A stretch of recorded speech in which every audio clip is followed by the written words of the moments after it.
Good morning students, this is our lesson number 8 motion. In everyday life we see some objects and rest others in motion. Birds fly, fish swims, blood flows through veins and arteries, and cars move. Atoms, molecules, planets, stars and galaxies are all in motion. We often perceive an object to be in motion when its position changes with time.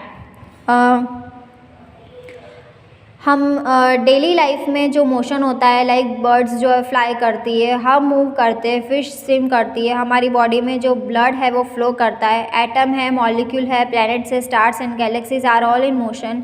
We often perceive an object to be in motion. हम काफ़ी सारे ऐसे objects जो है हम daily life में देखते हैं कि वो मूव करते हैं, मूवमेंट होता है उनमें.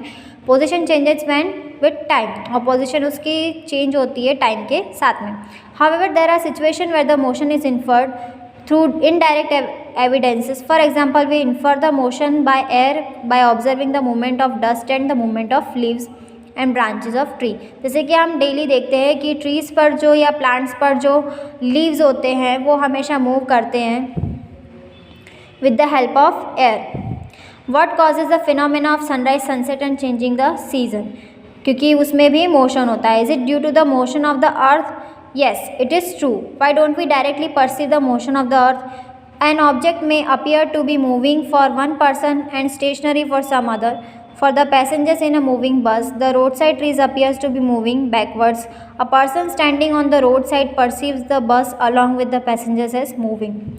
जैसे कि कोई भी ऑब्जेक्ट है वो मूव कर रहा है, कोई stationary and stationary for some other, for the passengers moving bus. जैसे कि हम कहीं खड़े हैं और देख रहे हैं कि एक पैसेंजर बस जो है वो मूव कर रही है. रोड साइड में ट्रीज़ जो है वो उसके लीव्स जो है वो मूव कर रहे हैं. और बैकवर्ड साइड अगर हम देखें तो कोई पर्सन रोड पे वॉक कर रहा है या कोई रोड साइड का ही कोई कार मूव कर रही है. The bus along with the passenger is moving. However the passenger inside the bus see fellow passengers had to be at rest.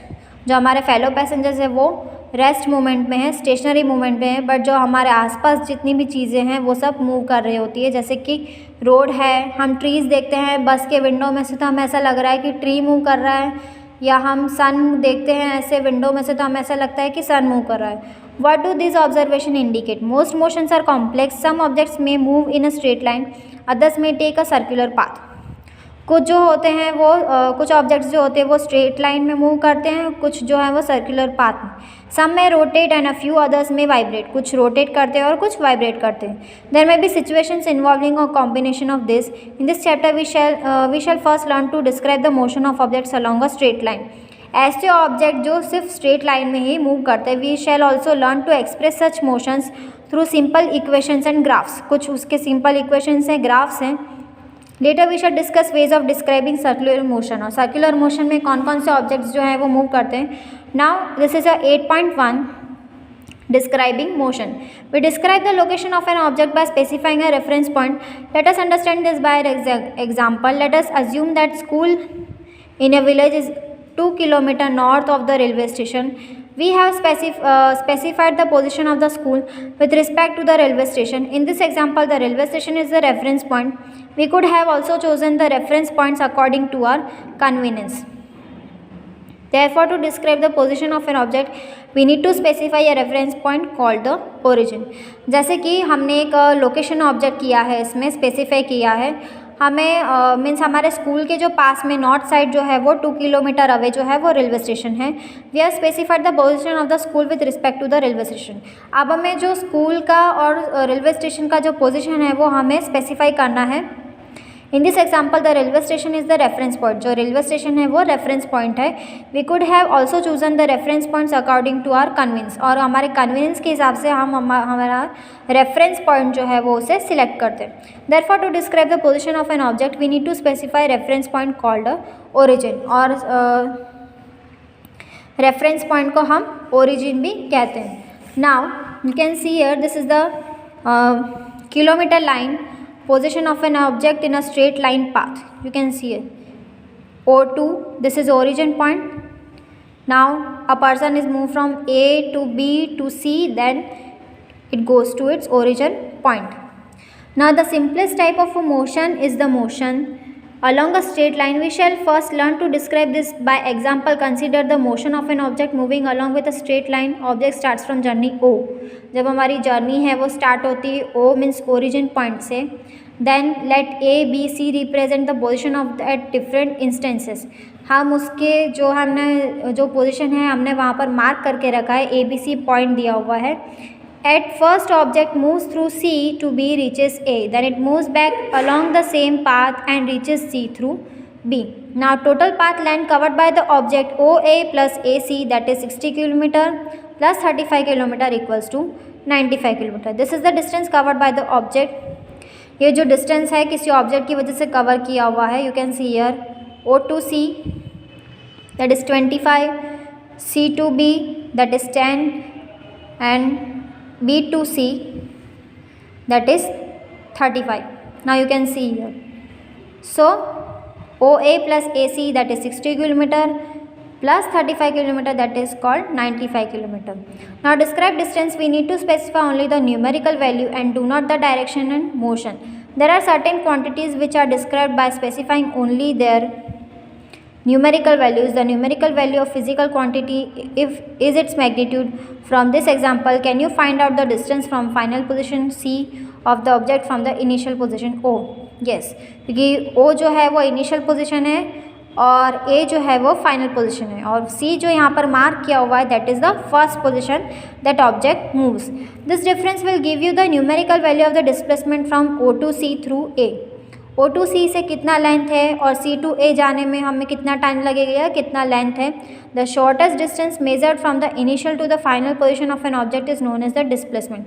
और शॉर्टेस्ट डिस्टेंस जो है इनिशियल पोजीशन से जो हमें बताता है जो ऑब्जेक्ट मूव करता है उसके फाइनल पोजीशन को हम उसे कहते हैं displacement. Can the magnitude of the displacement be equal to the distance travelled by an object? No.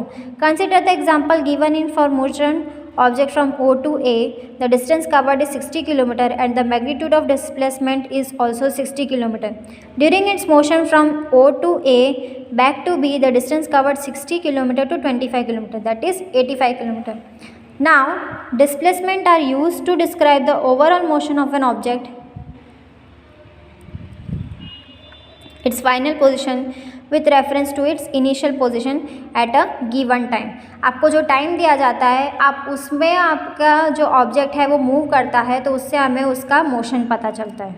सो बिना टाइम के बिना मेजरमेंट के हम मोशन नहीं फाइंड आउट कर सकते. So here is a topic 8.1.2 uniform motion and non uniform motion. Consider an object moving along a straight line.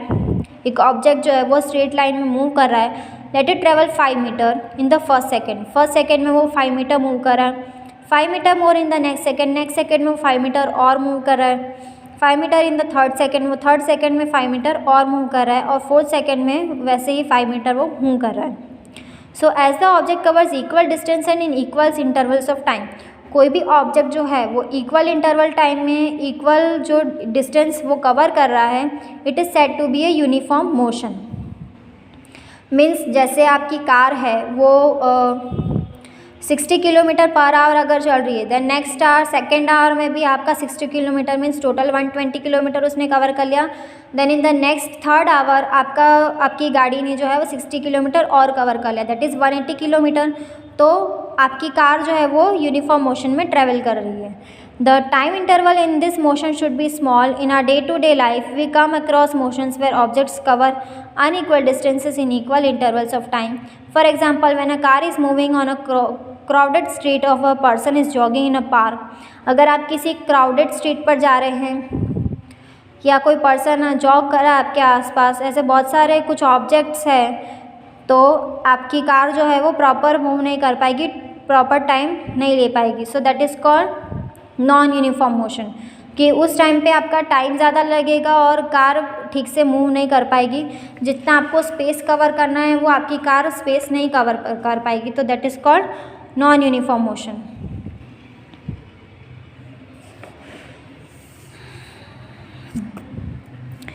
Now average speed अगर हमें फाइंड आउट करनी है तो total distance travelled upon total time taken.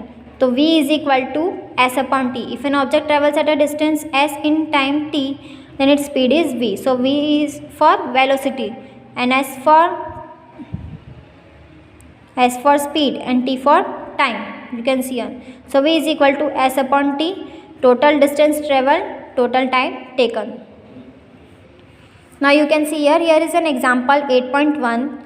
An object travels 16 meter in 4 seconds, then another is 16 meter in 2.2 seconds. What is the average speed of the object? Solution: total distance traveled by the object, that is 16 meter plus 16 meter is equal to 32 meter. Total time taken, that is 4 seconds plus 2 seconds, that is called 6 seconds. Now average speed is equal to total distance traveled upon total time taken, that is 32 upon 6s is equal to 5.33 meter per second. Therefore the average speed of the object is 5.33 meter per second. So here is your first part of this lesson is finished. In the next part we are going to start our new topic 8.2.1 speed with direction. I hope this video will help you to learn at home. Stay home, stay safe, keep learning and watching this video. Stay tuned till our next session. Bye bye, take care, have a joyful day, have a wonderful day.